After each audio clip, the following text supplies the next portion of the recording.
The Denver Broncos are in the thick of an exciting offseason, and I've got a double dose of action to break down today. General Manager George Paton has been working on some salary cap magic, juggling free agency signings and a key contract restructure to keep Denver in the game. But that's not all. With the 2025 NFL Draft exactly 5 weeks away, starting April 24th, I am rolling out a fresh 7-round mock draft for the Broncos. This mock draft shakes things up.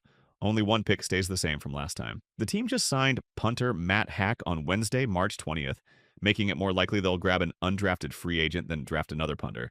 So I've dropped that position from the lineup. So let's dive into how the Broncos are managing their money and what's cooking for the draft. Here's the full scoop. What's up, buddies? Welcome back.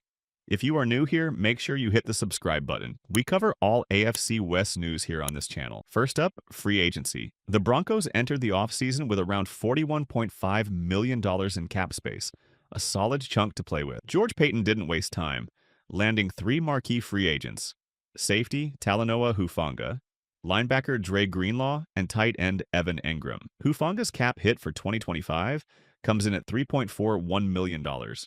Greenlaw's at $5.81 million, and Engram's at $5.95 million. Add those up, and you're looking at just $15.18 million, combined for 3 high-impact players. That's a steal when you consider the talent they bring to Denver's roster. But the Broncos didn't stop there. They also signed 2 more outside free agents, punter Matt Haack and wide receiver Trent Sherfield, and re-signed 10 of their own players: quarterback Jarrett Stidham, long snapper Mitchell Fraboni, defensive lineman DJ Jones, offensive tackle Matt Pert, linebacker Justin Sternad, cornerback Jaquan McMillian, tight end Lucas Kroll, outside linebacker Dondrea Tillman, defensive lineman Jordan Jackson, safety Devin Key, rounding out a busy free agency period. So where does that leave their cap space now? It depends on who you ask. Overthecap.com pegs Denver's remaining cap space at $17.41 million, while Spotrac.com lists a slightly lower $14.12 million. Split the difference, and you're at about $15,076,000. But here's the catch: not all of that is free to spend. Spotrac estimates the Broncos need around $4.21 million to cover their rookie draft pool, with 7 picks lined up for the 2025 NFL Draft, happening April 24th to 26th. Subtract that from the lower Spotrac figure, and Denver's left with roughly $10 million in usable cap space. That's the cushion the team likes to carry into the fall for in-season moves, like signings or covering players who land on injured reserve. Without some contract restructures or roster cuts, the big splashes are likely done for now. But wait, there's more. The Broncos just pulled off their first known contract restructure of the offseason, and it's a clever one. Outside linebacker Jonathan Cooper had a $4 million roster bonus on the books. The team converted that into a signing bonus and added a void year to his deal, spreading the cap hit across multiple seasons. For Cooper, it's a win. He gets the cash up front with no downside. For Denver, it's $3.2 million in extra cap space for 2025. Add that to the earlier estimates, and the Broncos are now sitting around $17 million total before accounting for the draft class. So it's clear this move aligns with Paton's strategy.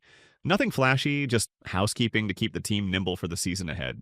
So what's the takeaway? The Broncos aren't gearing up for a blockbuster signing with this new cap room. Instead, they're playing the long game, ensuring they've got flexibility when injuries hit or opportunities pop up mid-season. With free agency mostly wrapped and the draft on the horizon, Denver's focus is shifting. That $10 to $13 million in usable cap space, depending on how you crunch the numbers, gives them just enough room for a budget signing or two. But the spotlight's now on April's draft to bolster this roster further. Now let's shift gears to the 2025 NFL Draft, where the Broncos are poised to make some exciting moves with their 7 picks. With free agency in the rearview and the draft just 5 weeks away, this 7-round mock draft brings some fresh faces to Denver. Only 1 pick carries over from last week's version, and with punter Matt Haack's signing on Wednesday, I've axed the punter position from the lineup. Expect an undrafted free agent to compete there instead. Let's break down each pick in detail and see how the Broncos could shape their future. Starting in round 1, at pick number 20, the Broncos grab running back Omarion Hampton out of North Carolina. After letting Javonte Williams walk in free agency,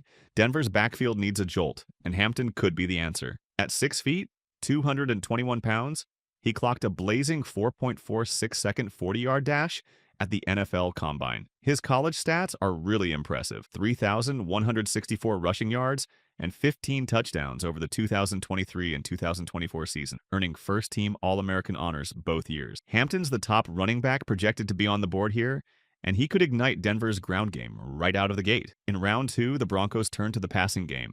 selecting wide receiver Elic Ayomanor from Stanford. Quarterback Bo Nix gets a new weapon with this one. Ayomanor, standing 6'2" and 206 pounds, ran a 4.44 second 40 at the combine. Over 2 healthy seasons, 24 games, he racked up 125 catches, 1,844 yards, and 12 touchdowns. Some mocks even have him sneaking into the first round, so snagging him in the second could be a steal for Denver. He's got the size and speed to stretch defenses and give Nix a reliable target. Moving to round 3, it's tight end Terrence Ferguson from Oregon. Even with Evan Engram's free agency signing, the Broncos could use a long-term option at the position. Engram turns 31 this fall after all. Ferguson, at 6'5" and 247 pounds, brings familiarity with Bo Nix, having played together in 2022 and 2023. In those 2 years, he hauled in 74 passes for 805 yards and 11 touchdowns. Last season, he earned third-team All-Big Ten honors with 43 catches, 591 yards, and 3 scores. Ferguson's a big-bodied prospect who could grow into a starter down the line.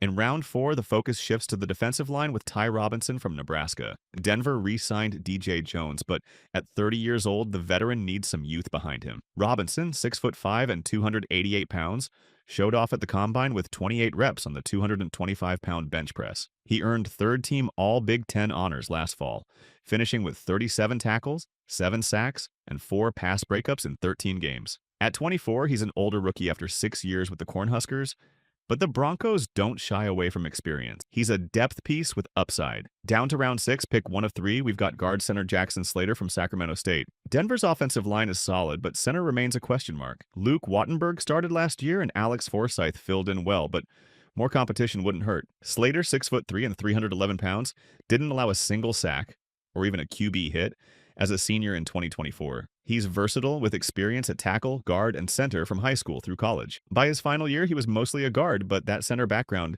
makes him a valuable swing option for the Broncos' interior line. Still in round 6, the second pick brings defensive back Sebastian Castro from Iowa. Denver's secondary is top-heavy, and they could use depth at both corner and safety. Castro, 5'11" and 203 pounds, thrived in Iowa's unique Leo Cash role, a hybrid of cornerback, safety, and outside linebacker. He earned third-team All-Big Ten honors in 2024, piling up 124 tackles, 9 pass breakups, 4 interceptions, 3 forced fumbles, and a sack over his last 2 seasons.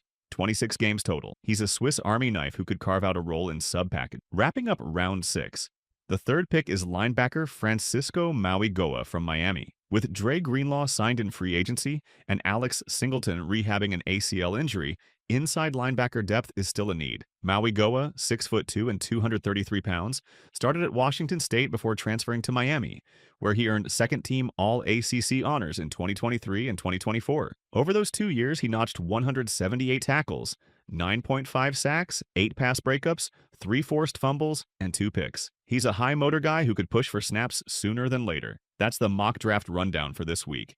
From a dynamic running back in Hampton to a versatile linebacker in Mauigoa, the Broncos are targeting impact and depth across the board. What do you think of these picks? Drop your thoughts below.